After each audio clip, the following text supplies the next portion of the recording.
Hello, करूया आपण. आज आपण दोन टॉपिक आपण डिस्कस करणार आहोत. One is probability distribution, second last topic of the maths 2, and last one is binomial distribution. Both topic has only one exercise each. एकच एक्सरसाइज आहे. याच्यामध्ये एक एक्सरसाइज तुम्हाला एक्झाम्पल आहे, एक्झामला आहे, आणि त्याच्या पुढचं जे आहे बायनॉमियल डिस्ट्रीब्युशनची टोटली एकच आहे. ती काय तुम्हाला काय काहीच त्याच्यामध्ये काढून टाकलेलं नाही. ओके, तुम्ही सगळे जॉईंट आहेत ना? Now let us start with probability distribution. जसे तुम्हाला बघा मॅथ्स 1 मध्ये मॅट्रायसिस आणि मॅथमॅटिकल लॉजिक त्यातल्या त्यात इझी आहे, बरोबर. त्याचप्रमाणे मॅथ्स सेकंड पार्ट मध्ये हे दोन टॉपिक त्या मानाने इझी आहे. फक्त जरा तुम्हाला काही कन्सेप्ट क्लिअर करावे लागतील. त्याच्यामध्ये पहिला बघा प्रोबॅबिलिटी डिस्ट्रीब्युशन. आता तुमची जी प्रोबॅबिलिटी आहे ना, तुम्हाला तो फॉर्म्युला, तो बेसिकली तोच formula, probability of event A that is equal to n of A upon n of S. N of A means number of sample point in event A divided by n of s means number of sample point in sample spaces. ठीक आहे, पण ते फक्त नावापुरतं आपल्याला फक्त formula वापरायचे. आपण जरा थोडंसं वेगळी प्रोबॅबिलिटी बघणार आहोत. फ्रिक्वेन्सी डिस्ट्रीब्युशन कसं तुम्ही हे केलात बघा, तुम्ही लिहिलात ना, पहिले फ्रिक्वेन्सी मीन्स ग्रुप लिहिला 10 to 15, 15 to 20 etcetera, then class mark लिहिला. त्या पद्धतीने थोडंसं आहे, पण आपण इथे फॉर्म्युला यूज करणार आहोत. ठीक आहे, त्याच्यासाठी आधी पहिलं व्हेरिएबल लागतात.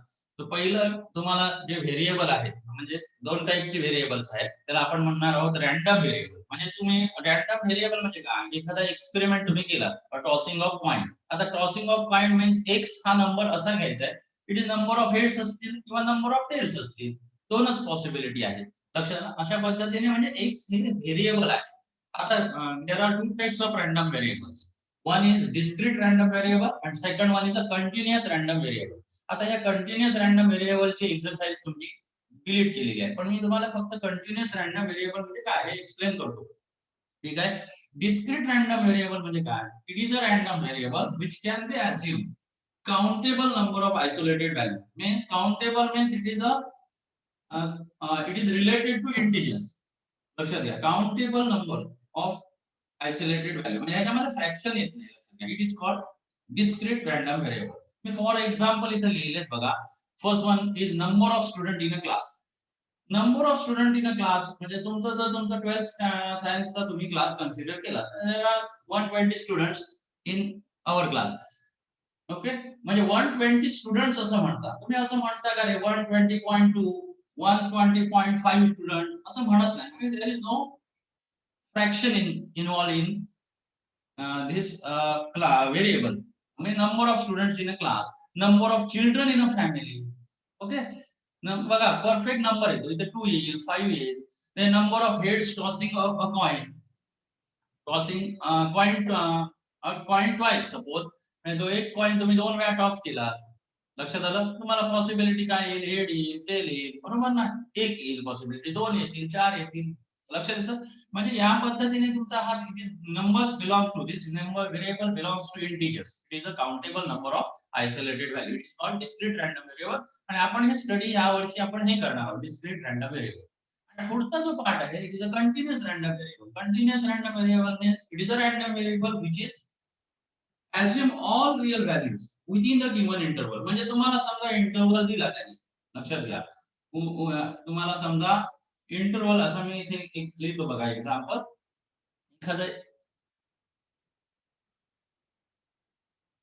एखादं एक्झाम्पल बघा मी असं लिहिलं बघा. एखादं age of the person. Age of the person म्हटलं तर तुम्ही काय म्हणू शकता रे, तर तुम्ही सांगू शकता ना 25 years 5 months 7 days. और वेट ऑफ द पर्सन म्हणजे एखादा इंटरवल आहे तुमचा 2 5 means it is the continuous random variable means the all values belongs in between 2 and 5 including all fractions also. Okay, that means 2 to 5 ज्याच्यामध्ये त्या सगळ्या value आहेत which is considered to be all real numbers. लक्षात येते ना, याला म्हणतात continuous random variable. Okay, मी इथं एक्झाम्पल लिहिली आहेत बघा कंटिन्युअस रँडम व्हेरिएबलची.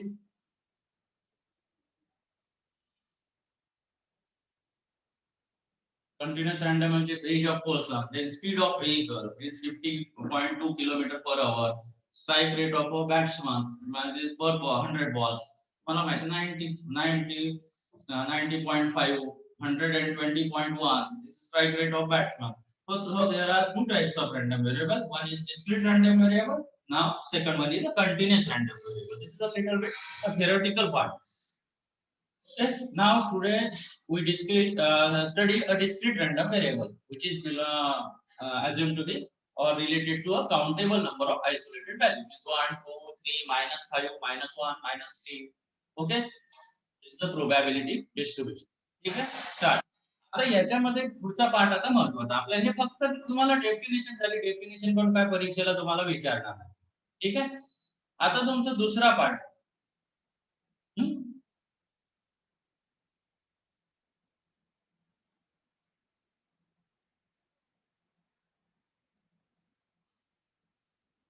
आता इथून तुमचा महत्वाचा जरा समजून घ्या मात्र, लक्षात घ्या. आता इथं मी लिहिलंय बघा प्रोबॅबिलिटी मास फंक्शन. त्याच्या पुढचा आता प्रोबॅबिलिटी मास फंक्शन म्हणजे काय. तर आधी पहिली गोष्ट आधी तुम्ही 11th स्टँडर्ड मध्ये स्टडी केलात बघा. The sum of the all probabilities of an random experiment is 1. प्रत्येक म्हणजे जर तुम्ही टोटल प्रोबॅबिलिटी प्रत्येक पॉसिबिलिटीची जर ऍड केलात we get total probability is always equal to 1. This is the probability mass function. Means we consider x is a discrete random variable. I write here TRV. TRV means discrete random variable defined on a sample space S. Then range of x. Range of x means x values from x1, x2, x3 and so on xn. Okay, x1, x2, x3, xn with their probabilities p1, p2, p3 and pn. म्हणजे x1 ची probability आपण consider करणार p1, पण लिहिताना मी काय लिहिलंय we assume a number pi, I running from start from 1 and last value is n, means I running from 1 to n, where n is means I is a natural number here, p1, p2, p3 and up to pn. बरोबर.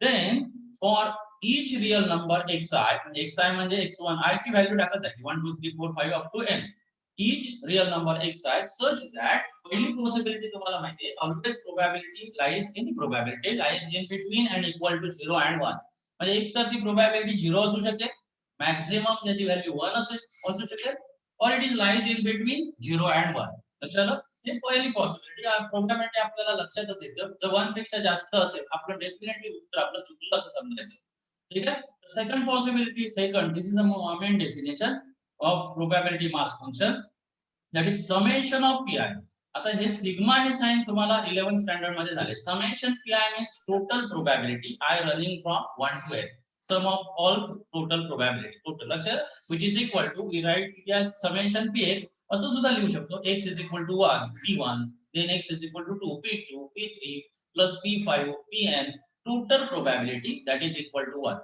तर संपूर्ण तुम्हाला एखादं प्रोबॅबिलिटीचं distribution दिलं आणि probability distribution मध्ये total probability ही always 1 असलीच पाहिजे लक्षात घ्या तर ही जेव्हा summation pi is equal to 1 then that function is called probability mass function of x so this is main definition कारण याच्यावरून तुम्ही एक व्हॅल्यू आपल्याला फाइंड आउट करता येईल ओके देन आता पुढे बघा probability of probability distribution of x आता परत एकदा बघा प्रोबॅबिलिटी डिस्ट्रीब्युशन म्हणजे काय तर चार्ट मध्ये लिहायचं इन टॅब्युलर फॉर्म मध्ये आपण representation of this discrete random variable with their respective probability in tabular form मध्ये तुम्ही ते लिहायचं आहे then x is a discrete random variable taking values x1 x2 x3 xn then the probability distribution of x is given by बघा ह्याला म्हणतात probability distribution x च्या value मी chart मध्ये काय लिहिल्या x1 x2 x3 and so on xn लक्षात with respective probabilities p1 x2 ची p2 x3 p3 and probability of xn is p here pi इथं मी चेंज करतो pn आहे लक्षात आलं एक मिनिट असं चेंज करूया आपण pi लिहिलंय ना तिथं काय येईल pn ओके इथं काय येणार pn हे मी अगोदर मी का नाही पासून केलं कारण का नाही तर वेळ होणार म्हणून लक्षात आलं तुम्ही जरा हे स्क्रीनशॉट काढून घ्यायचे आणि त्याप्रमाणे स्टडी करायचे ओके मी तुम्हाला पेज पूर्ण देतो ठीक आहे लक्षात आलं प्रोबॅबिलिटी डिस्ट्रीब्युशन हे थिअरॉटिकल पार्ट आहे हा लक्षात घ्या हा तुम्हाला एकदा कळला की तुम्हाला मला वाटत नाही काय कठीण जाईल याच्यामध्ये ठीक आहे मी आता ह्याचं तुम्ही इझिली तुम्ही आता स्क्रीनशॉट काढू शकता ओके बघा मी पहिलं पेज झालं दुसरं पेज लिहिलं probability mass function probability distribution of X एक्झाम्पलच्या वेळी तुम्हाला अगदी इझिली कळेल लक्षात आलं मागे जाऊया परत पुढे नेक्स्ट पार्टला ठीक आहे आता पुढचं बघूया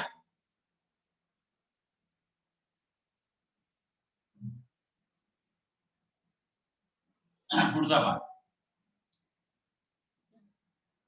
आता बघा आता मी इथं चार्ट लिहिलं पुढचा पॉइंट प्रोबॅबिलिटी डिस्ट्रीब्युशन मधला तिसरा point it is a cumulative distribution function तुम्ही बघा स्टॅटिस्टिक मध्ये cumulative frequency less than equal to आणि cumulative frequency greater than equal to study केला बरोबर लेस दॅन इक्वल टू असेल तर आपण माहिती आहे आपल्याला फ्रिक्वेन्सीची आपण वरून ऍडिशन करतो आणि greater than equal to frequency असेल cumulative frequency greater than equal to type we have to add from the bottom of the table म्हणजे बॉटम पासून म्हणजे खालून तुम्ही ऍड करत जाता आणि लास्ट व्हॅल्यू तुम्हाला मिळते लक्षात नेहमी लक्षात ठेवायचं इथं सुद्धा तसंच आहे बघा मी पहिल्यांदा प्रोबॅबिलिटी डिस्ट्रीब्यूट व्यवस्थित लिहिलंय लक्षात घ्या बघा probability of distribution of x लिहिलंय x च्या व्हॅल्यू लिहिल्यात x1 x2 x3 and so on xn okay आणि probability of x is equal to xi P I लिहिलं पी आय म्हणजे लक्षात घ्या आय हा 1 2 3 4 8 काय व्हॅल्यू असतील ती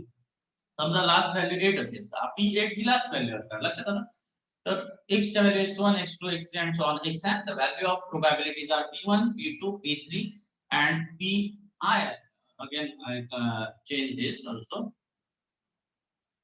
here I change this I is changed by n last value is n so I change this value here this I will change it last value is P1 P2 xn ची probability Pi येणार नाही, आपण काय लिहिणार इथे Pn. लक्षात आलं? such that it is a probability distribution. So summation Pi is equal to 1 म्हणजे P1 plus P2. Summation Pi म्हणजे काय P1 plus P2 plus P3 and so on up to plus Pn that is equal to 1. तर sum of हीच probability distribution of x मध्ये summation हे 1 असलीच पाहिजे, नाहीतर ते प्रोबॅबिलिटी डिस्ट्रीब्युशन होणार नाही. लक्षात आलं? आता आपण ह्याचं probability distribution of cumulative distribution function आपण काढतोय, बरोबर ना? आता कम्युलेटिव्ह काढताना आपण काय करतोय बघा, लक्षात घ्या. बघा आपण काय करणार आहोत, एक चार्ट केलाय CDF, cumulative distribution function of x म्हणजे सीडीएफ. x च्या व्हॅल्यू लिहिल्यात बघा, x च्या व्हॅल्यू किती लिहिल्यात, x1 x2 x3, बरोबर. मी आता इथं व्हर्टिकल कॉलम केले, त्याचे रिस्पेक्टिव्ह प्रोबॅबिलिटीज लिहिल्या P1 P2 P3 up to Pn. आता पहिली प्रोबॅबिलिटी किती आहे P1. दुसरा बघा P1 P2. तिसऱ्या याला काय लिहिलं P1 P2 P3. चौथं असतं तर P1 P2 P3 P4 and so on. Last column is last तुमचा बघा, लास्ट तुमचा रो आहे काय बघा P1 P2 Pn that is equal to किती असलं पाहिजे 1. This is the summation Pi. लक्षात आलं? This is called cumulative frequency. म्हणजे तुम्हाला सीडीएफ काढायला सांगितलं तर काय करायचं, x च्या व्हॅल्यू तुमच्या दिल्या असतात, प्रोबॅबिलिटी त्याच्या काढायच्या P1 P2 कदाचित दिलेल्याच असतात, तर पहिली प्रोबॅबिलिटी तशीच ठेवायची आहे. नंतर प्रत्येक मध्ये P1 P2 P3 असं ऍड करत शेवटपर्यंत जायचं. जे काय लास्ट कॉलम असेल तो येईल. समजा P5 असेल तर last column P1 P2 P3 P4 P5 येणार, बरोबर. ओके, समजलं? This is a CDF cumulative distribution function. परत एकदा सांगतो, तुम्ही स्क्रीनशॉट काढून घ्या म्हणजे तुम्हाला बरं पडेल, ते समजेल नंतर. ठीक आहे, त्यानंतर नेक्स्ट. ठीक आहे,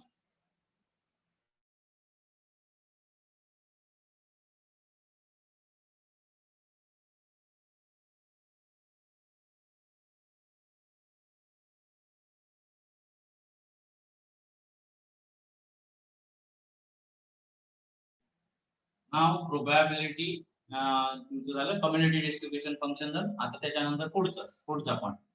ओके, हा सुद्धा एक महत्त्वाचा, याच्यावर एक प्रश्न असतो तुम्हाला, प्रश्न असतो याच्यावर एक. बघा फॉर्म्युले कसे आहेत बघा, प्रोबॅबिलिटी डिस्ट्रीब्युशन मध्ये एक्सपेक्टेड व्हॅल्यू तुम्हाला प्रॅक्टिकल मध्ये लक्षात घ्या. मला वाटतं प्रॅक्टिकलची एक्झाम्पल टाकली आहेत का लोकल, होय वाटतं. त्याच्यामध्ये तुम्हाला लक्षात येतं एक्सपेक्टेड व्हॅल्यू, त्याच्यानंतर व्हेरियन्स ऑफ एक्स आणि स्टँडर्ड डेव्हिएशन ऑफ एक्स. हे हाच पॉइंट परत बायनॉमियल डिस्ट्रीब्युशन मध्ये आहे. हे फॉर्म्युले अगदी सोपे आहेत. Expected value means it is a mean of x, expected value of random variable, discrete random variable. परत एकदा तेच बघा मी लिहिलंय, x is a discrete random variable taking values from x1 x2 up to xn with respective probabilities. This is P1 P2 P3 and so on up to Pn. Then expected value ex, formula काय ex, that is equal to summation of xi pi, summation of xi pi, or also written as ex is equal to summation x into px. म्हणजे x ची value, याचा अर्थ काय xi pi याचा अर्थ काय, x1 p1 1 टाकला plus x2 p2 plus x3 p3 and last किती येणार xn pn. This is a summation xi pi. Variance of x, also x taking values x1 to xn with respective probabilities p1 to pn. Then variance of x vx is equal to ex square minus ex bracket square. आता ex म्हणजे हाच बी ex आहे, तो मीन आहे, लक्षात घ्या. It is a summation xi pi लिहिले बघा स्क्वेअर, पण हा ex स्क्वेअर हा काढावा लागतो तुम्हाला. ex स्क्वेअर म्हणजे काय, तर ex इज इक्वल टू काय आहे, तर समेशन xi pi आहे, बरोबर ना. मग ex स्क्वेअर काय येणार, तर समेशन x च्या ठिकाणी x स्क्वेअर झाला ना, मग इथं सुद्धा काय येणार x स्क्वेअर pi. फक्त pi तसाच, फक्त x चा स्क्वेअर करायचा, xi चा स्क्वेअर करायचा, जी काय व्हॅल्यू असेल ती इंटू काय ना pi इज मायनस याचा, हे लक्षात घ्या, हा ब्रॅकेटचा स्क्वेअर आहे, ex ब्रॅकेट किंवा समेशन xi pi स्क्वेअर. लक्षात इथं मी लिहिलंय बघा, ex is equal to summation xi pi, ex square is equal to summation x square pi. Okay, this is the variance of x, vx the formula. Now standard deviation. Standard deviation means always it is the square root of variance of x is called standard deviation. म्हणजे जो vx तुम्हाला काढला, तो vx चा square route घेतला की तुम्हाला काय मिळतं, स्टँडर्ड डेविएशन. आता standard deviation is denoted by letter sigma. It is a small sigma. Letter बघा sigma. Okay, ठीक आहे. इथपर्यंत कळलं? हाच तुमचा टोटल थेरॉटिकल पार्ट आहे which is belongs to probability distribution. हा सगळा तुमचा टोटली प्रोबॅबिलिटीचं पार्ट आहे. ओके, आता तुम्ही बघा, मी आता आधी पहिल्यांदा काय करतो, प्रॅक्टिकलचे एक दोन एक्झाम्पल एक्सप्लेन करतो आणि त्यानंतर एखादं एक्झाम्पल आपण एक्स्ट्रा घेऊया. ओके, आता प्रॅक्टिकलचं एक्झाम्पल बघा, मी तुम्हाला टाकलेले आहे ना, आता तुम्ही किती लिहिलात काय ते तुम्ही ठरवायचंय. मी आता जेव्हा मी येणार ना तिथं, तुमची तयार पाहिजे जर्नल, लक्षात घ्या. मी डेट देणार आणि लगेच सही करणार आहे. त्यामुळे तुम्ही हे लिहून काढायचे तुम्हाला दिलेले. आपल्याकडे नंतर वेळ नाहीये. पुढचं आपल्याला अजून वेक्टर पार्ट वगैरे जमला तर किंवा डिफरन्शियल इक्वेशन अजून घ्यायचं आहे. लक्षात येते? त्याप्रमाणे तुम्ही ते करायचंय. ठीक आहे. आता practical number 15 is a probability distribution. आता प्रॅक्टिकल मध्ये पहिला प्रश्न सोडवलेला आहे, मी काय घेतला नाही. दुसरा तुझा तुमचा त्या ह्याच्यामध्ये सोडवलेला आहे, मी सुद्धा त्याच्यामध्ये हा सुद्धा मी काय डिस्कस करत नाही. तिसरा तुमचा जो सोडवलाय आपण, मी सोडवून टाकलाय तुम्हाला बघा, तोच आता आपण डिस्कस करूया. बघा काय म्हटलंय, अ डिस्क्रीट रँडम व्हेरिएबल. तर व्यवस्थित बघा, the discrete random variable x takes values -1 0 2 -1 0 2 with probabilities 1/4, 1/2 and 1/4 respectively. म्हणजे 3 प्रोबॅबिलिटीज दिली. म्हणजे थोडक्यात -1 असताना, आता बघा लक्षात घ्या, इथं तुमच्या लक्षात येईल x च्या व्हॅल्यू तुम्हाला दिल्या, किती दिल्या तरी -1 0 2. आता -1 असताना प्रोबॅबिलिटी किती रिस्पेक्टिव्ह दिली, 1/4. 0 असताना 1/2 आणि 2 असताना किती दिले, 1/4 also respectively. Find vx and standard deviation. म्हणजे v व्हेरियन्स ऑफ x काढायला सांगितलंय आणि स्टँडर्ड डेव्हिएशन आपण नंतर पाहू. पहिल्यांदा आधी आपल्याला लक्षात दिलेले जे इन्फॉर्मेशन आहे can be written in probability distribution of x. Probability distribution of x मध्ये दिली आहे. मग त्याच्यामध्ये काय बघा, पहिले आधी x दिलाय. x म्हणजे इथं xi लिहिला तरी चालेल किंवा x नुसता लिहा, स्मॉल x -1 0 2. बघा म्हणजे टोटल साठी एक कॉलम तयार आहे. पुढे बघा, प्रोबॅबिलिटी x x. हे लिहिण्याची पद्धत आहे, x स्मॉल x. x ची व्हॅल्यू -1 असताना म्हणजे t1 प्रोबॅबिलिटी किती आहे, 1/2. t2 किती आहे, 1/2 आणि t3 किती आहे, लक्षात येते, 1/4. ही तिसरी प्रोबॅबिलिटी आहे. आता तुम्हाला व्हेरियन्स ऑफ x चा फॉर्म्युला काय, vx ex square bx bracket square. Okay, now ex काढण्यासाठी तुम्हाला ex चा फॉर्म्युला काय सांगा, हे बघा मी लिहिले समेशन xi pi. मग एक कॉलम केला मी xi pi साठी केला आणि मग त्या ह्याची एक त्याची बेरीज केली. तुमचा हा जो रो आहे त्याची बेरीज केली की काय मिळाली, हा समेशन xi pi, हा xi pi आणि हा xi pi, असं ते पूर्ण बेरीज केली की टोटल तुम्हाला काय मिळालं, समेशन xi pi. लक्षात येते? मग पहिल्यांदा ही व्हॅल्यू टाकल्या. आता xi pi म्हणजे काय, तर हा x -1 into 1/2, that is -1/2. 0 into 1/2, that is 0. Here 2 into 1/4, it is 2/4. आणि टोटल प्रोबॅबिलिटी ने तुम्हाला सांगितले 1, याची बेरीज करून ठेवा. बघा तुम्ही 1च येणार, लक्षात आलं? त्यानंतर समेशन xi pi किती आलं, 1/4. तसंच xi square into pi. हे का केले लक्षात घ्या, कारण आपल्याला इथं लागतात फॉर्म्युल्यासाठी म्हणून केले. लक्षात आलं? इथं बघा हा फॉर्म्युला जो आहे ना, त्याच्यात दोन टर्म लागणार तुम्हाला. मग xi square into pi, तो pi स्क्वेअर नाही है, xi स्क्वेअर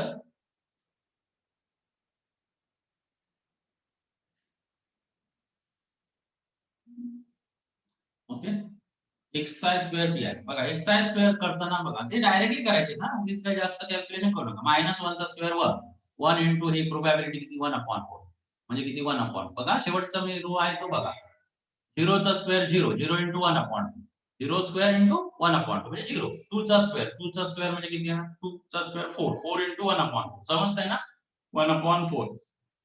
तर हे तीनच आहे. मग आता ह्याची summation x square pi is equal to, हे बघा काय लिहिलं, त्याची बेरीज किती येते, 5/4. बघा म्हणजे समेशन xi pi किती मिळाला आपल्याला, 1/4. हा बघा हा ही व्हॅल्यू आणि समेशन x स्क्वेअर pi किती आला, ही व्हॅल्यू. लक्षात येते, x square pi is equal to.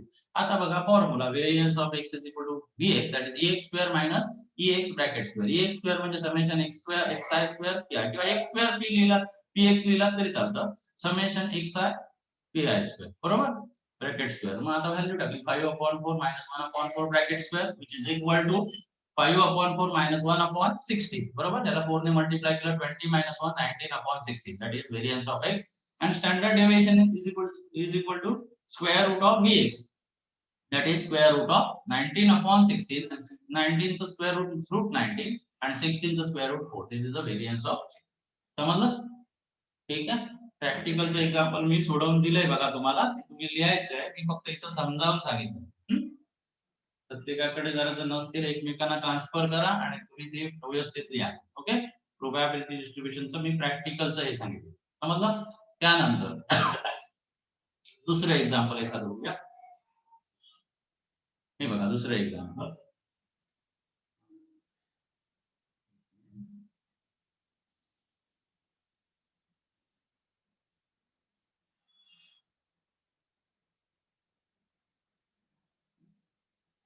हे एक्झाम्पल बघा. हे अतिशय परीक्षेला महत्वाचे आहे ना. या जरा कन्सेप्ट समजून घ्या म्हणून हे प्रॅक्टिकल घेता घेताच आम्ही एक्सप्लेन करतोय. लक्षात येते? ठीक आहे. बघा काय एक्झाम्पल आहे. A random variable x probability of distribution of x दिलंय. प्रोबॅबिलिटी ऑफ डिस्ट्रीब्युशन हे दिलेलं आहे तुम्हाला. x च्या व्हॅल्यू दिल्या 0 1 2 3 up to 7 and probability of x 0 k 2k म्हणजे जे रिस्पेक्टिव्ह प्रोबॅबिलिटीज दिले. म्हणजे 0 असताना 0 1 असताना k 2 असताना 2k x ची व्हॅल्यू 3 असताना प्रोबॅबिलिटी किती आहे. ठीक आहे. म्हणजे लक्षात आलं तुम्हाला. म्हणजेच काय याचं p0 किती येणार 0, p ऑफ 1 किती येणार k, p ऑफ 2 किती 2k आणि p ऑफ 7 किती 7 स्क्वेअर प्लस k. लक्षात. आणि तुम्हाला फाइंड आउट काय काय करायला सांगितलंय बघा. फाइंड आउट करायला सांगितलंय. बरेच क्वेश्चन आहेत बघा त्याच्यामध्ये. Find k. नंतर दुसरा probability when x less than 3. तिसरा आहे प्रोबॅबिलिटी x ग्रेटर दॅन 6. मी तिथे लिहिलेत number wise. Probability 0 less than x less than 3 and probability 2 less than equal to x less than equal to 4 असे क्वेश्चन्स आहेत. त्याच्या पहिल्यांदा आधी k काढल्यानंतरच तुम्हाला आधी प्रोबॅबिलिटी डिस्ट्रीब्युशन हे व्यवस्थित लिहिता येईल. पण आपल्याला दिलं काय. So given is probability distribution of x. So since it is a probability distribution, so their PMF function is summation px is equal to 1. लक्षात घ्या. summation px is equal to 1 याचाच अर्थ लक्षात घ्या. summation pi is equal to 1. नाहीतर तुम्ही म्हणाल लक्षात घ्या pi म्हणजे p1 plus p2 p3. याचा अर्थ काय आहे ना. पहिली प्रोबॅबिलिटी पासून शेवटच्या प्रोबॅबिलिटी टोटल व्हॅल्यू किती येते 1 येते. म्हणजेच मी काय लिहिलं बघा 0 plus k plus 2k plus 3k plus k square plus 2k square plus 7k square plus k. Total value is equal to 1. So if we add this all probabilities, then we get an equation 9k plus 10k square is equal to 1. Finally we get here a quadratic equation in k. Is 10k square plus 9k minus 1 is equal to 0. So factor by using factoring the quadratic equation, then we get a two bracket. One is 10k minus 1 and in the second bracket it is a k plus 1. That is total is equal to 0. Okay. So we get two bracket. One is 10k minus 1 is equal to 0 and second one is k plus 1 is equal to 0. From second bracket we get k plus 1 is equal to 0. That means k is equal to minus 1. Definitely probability is always greater than 0. Means it is a positive. So k is equal to minus 1 is not possible. बरोबर. म्हणजे 10k is equal to किती असणार 1. then k is equal to 1 means k is equal to 1 upon. आता ही value तुमचा पहिला question find k. So k 1 upon k. k हा नेहमी असा काढायचा लक्षात घ्या. सगळ्या प्रोबॅबिलिटीची बेरीज 1 घ्यायची आणि k काढायचा. ओके. मग k is equal to 1 upon 10. आता आपण चार्ट मध्ये टाकू.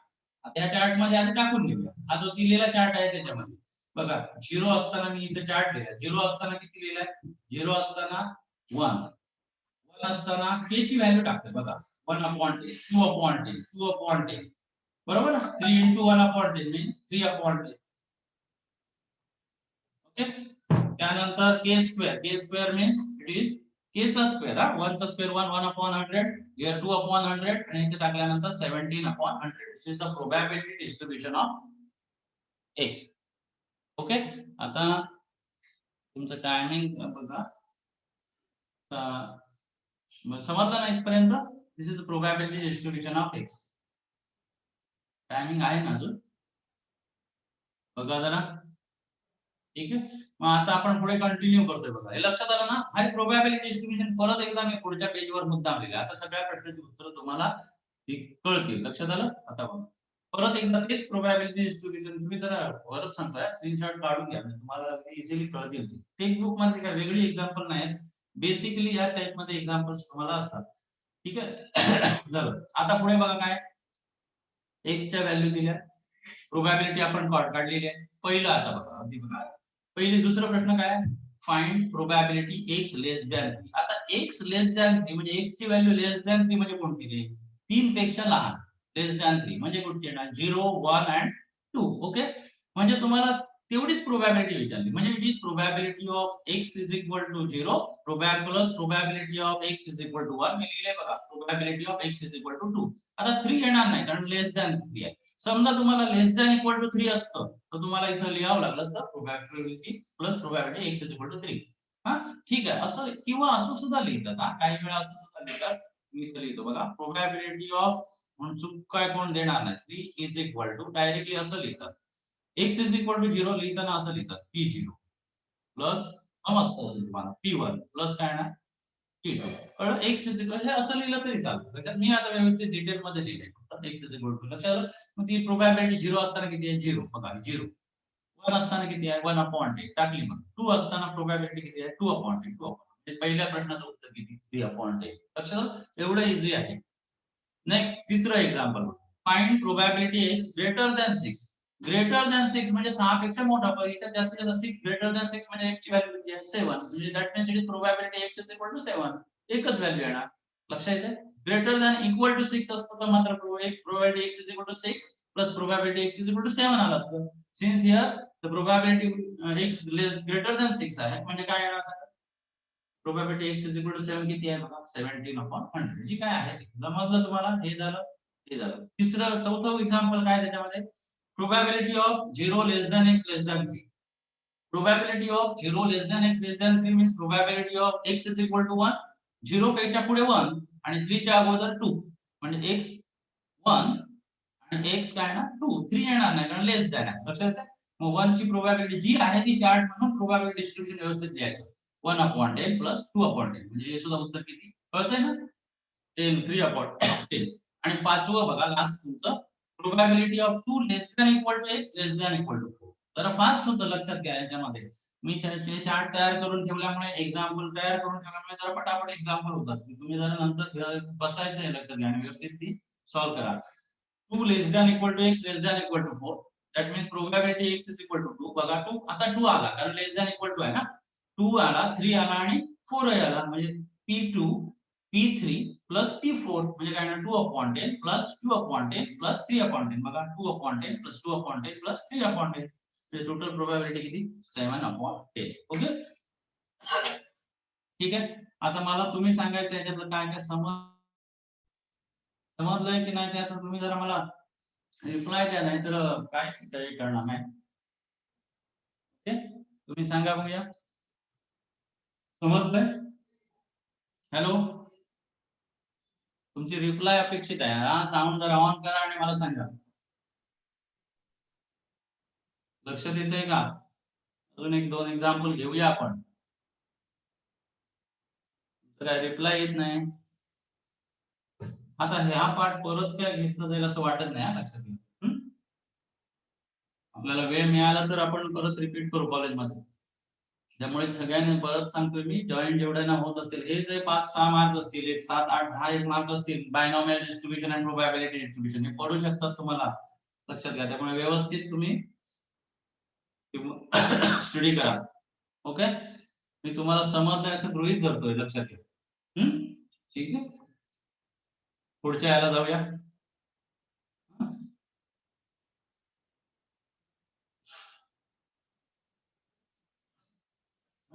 प्रॅक्टिकलचे एक्झाम्पल लक्षात आले? अजून एखादं प्रॅक्टिकलचं एक्झाम्पल आहे काय? तुम्ही लक्षात असेल बघा मी घेतलंय का बघा त्याच्यामध्ये सॉल्व्ह करून.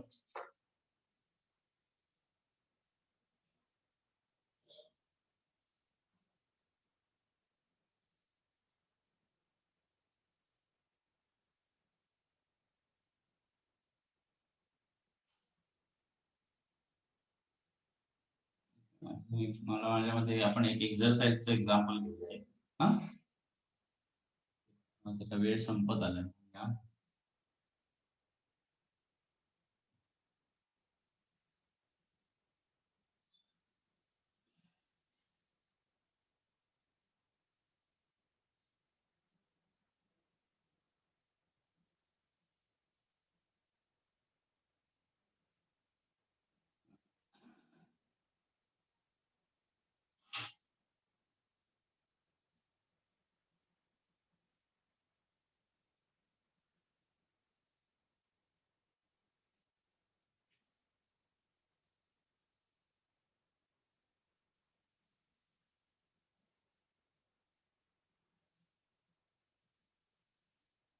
पुढचं सेशन होणार आहे, लक्षात घ्या. एक 5-10 मिनिटांनी